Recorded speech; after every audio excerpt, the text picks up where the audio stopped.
Hello, and welcome back to Measuring Learner Data and Assessment. This is Week 4, Lecture 2, The Impact of Technology on Assessment at All Levels. Over the last few years, we have seen technology expand its role in education immensely. Gone are the times that a student could expect to enter a classroom with a pencil and some paper and have that, with the addition of a blackboard and some chalk, be the extent of the tools that they were going to use. We are on the precipice of a revolution in education, one that mirrors the technological changes in our society, albeit usually with some lag. As the use of technology grows in education, it follows that the use of technology will grow in assessment. This lecture will delve into these topics while striving to address the question, how has the influx of technology impacted assessment at all levels? Hardware versus software application. When I was growing up, technology in education really meant one thing: hardware. When are we going to the computer lab? Can I play Oregon Trail? And why do I have to take keyboarding? Were all questions that I and my classmates asked regularly. This has changed recently. Technological hardware for most students is a fact of life. Even if the school doesn't provide a one-to-one environment where all students are provided with a tablet or laptop to use, most institutions have some hardware that students can use: laptop carts, tablet carts, computer labs, etc.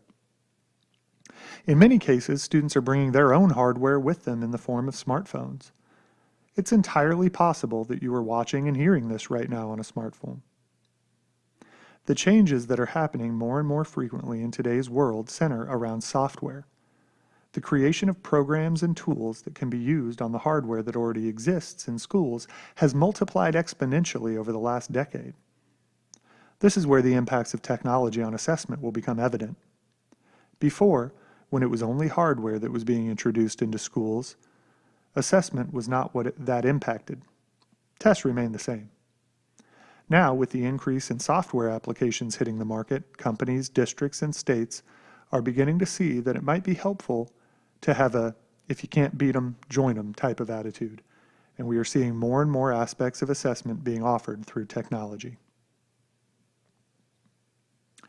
A big part of this new software push is through Web 2.0 tools. This is a term that was first used in 1999 and popularized in 2004. See the notes for documentation.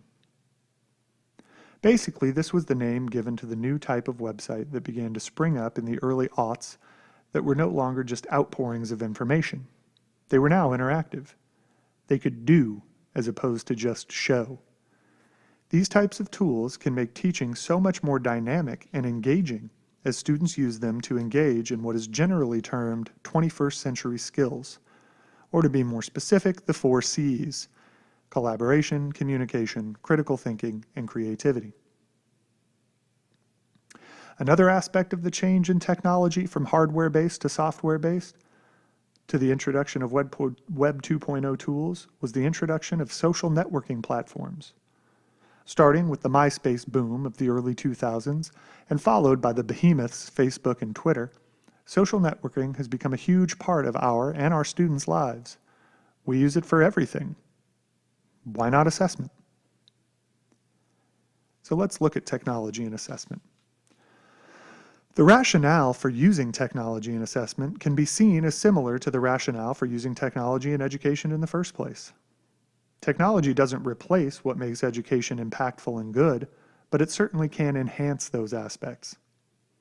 More so, students are using technology in every facet of their life. So if our educational goals center around making sure that our students are prepared to be productive members of society, shouldn't we include the aspects of society that are actively pervading their and our lives anyway?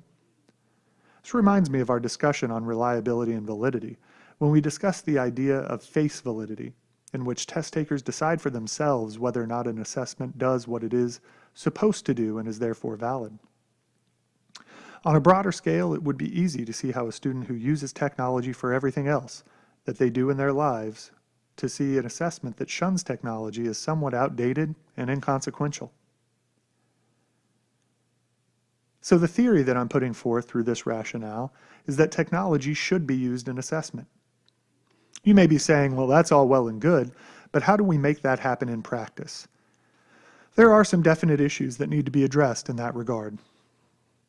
First is assessment integrity. How can we make sure that the students aren't using the technology to cheat? My response to this is that it would be very difficult to ensure that students are not cheating if you were using technology to give an assessment without modifying the assessment. This is to say that an educator that gives a multiple choice test that is using the same questions that have always been used that come from a database is putting themselves in a position that allows students to easily cheat. We can improve on assessment integrity while still using technology by improving our assessments. By making assessments more authentic and individualized, by creating items that ask students to construct answers as opposed to choose answers, we can help to ensure that assessment integrity is protected. Distraction. How can we make sure that the assessments we are giving are getting the full attention of our students if they have the whole width and breadth of the internet at their disposal? This one can be tough. I would advise, again, the modification of assessments to address this issue. Make your assessments reliant on utilization of multiple electronic sources. This would allow students the freedom to use the internet and not feel as though they are breaking the rules. What about reliability? How reliable is the technology in my school? There's no clever fix for this. Until you find the types of hardware and software that you are confident will work and work consistently, I would advise having a backup. Teachers should still try, though. The old saying, if it ain't broke, don't fix it, comes to mind, but with an addition. You won't know it's broke if you don't use it. Using the technology available to you is the only way to find out the limits of your school's capabilities, get them fixed if needed, and then expand them. But how accessible is the technology that's in your school? Having it doesn't matter if it's difficult to use. For example, a school that has laptop carts and is pushing to use them for assessment purposes, but only has enough for a couple of classes to use, is going to have a tough time getting teachers to buy into the push. Last, do students have the skills needed to successfully reflect their learning on an assessment using technology? I've been surprised in recent years by students that I saw using their smartphones for so much, assuming that that meant that they had at least some skills with basic word processing and presentation programs, only to find out that they do not. It seems that many students today use technology in an a la carte fashion, only learning what they need to in order to stay connected and current, and not really generalizing those skills to other areas. This can present a serious speed bump to trying to use technology for assessment. As with anything else, though, it is our job to teach, model, and provide practice in the skills we want to see. So what are some of the impacts? First, introduction versus adoption versus integration. Technology use in education can be compared to technology use in other aspects of life. Use of any technology must pass through 3 levels in order to become a fully utilized part of our life. First, it must be introduced.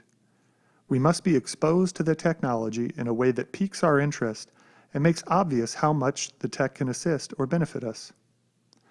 Second, we must adopt the technology. We must test the technology within our own content area, classroom setup, and practice. If it works well within that framework, we will adopt the technology into our toolbox, our general collection of ideas for differentiation and engaging introduction of content, and begin to incorporate its use. Lastly, if the technology proves to be worthwhile across a number of topics and skill sets, the hope is that we will integrate it into our overall teaching. It will become a go-to resource as opposed to an afterthought or an also-ran. What assessments can we incorporate technology into? Does it matter? With the broad range of tech that is currently out there and in development, I would say no. There are a ton of Web 2.0 tools that can be used for informal, formative assessment. Companies that create diagnostic assessments are quickly jumping on the technology bandwagon. Most already incorporate a technological piece in the scoring and reporting phase at the very least. And we can easily see how different forms of software can be utilized for more formal assessments of the interim and summative variety. As long as the educator goes into the assessment with a clear view of what types of speed bumps might get in the way, as discussed earlier, and develops some kind of plan to address those hindrances, technology can be used for any kind of assessment. How do the tech skills needed for application impact the utilization of different techs at different age and grade levels? This question has already been touched upon when we discussed the issues that could arise that would get in the way of tech usage and assessment. This can also be an issue in terms of our earlier mention of introduction, adoption, integration. The best way we can make sure that skill level is not the mitigating factor in technological usage is by including the proper skill education at each grade level. I would suggest that districts engage in curriculum writing adaptations that look at each grade level, the types of technologies, both hardware and software, that will be used at each grade level, and plan to incorporate skill-building activities and lessons that prepare the students for success. Towards the end of the school year, lessons should be included that begin to introduce skills that will be needed in the following year, so that skills are spiraled and scaffolded as students move forward. Similarly, I would say that professional development should be offered to teachers, led by other teachers, since I find that tends to stick better than PD led by outside contractors, to build the skills needed to both facilitate and use these technologies.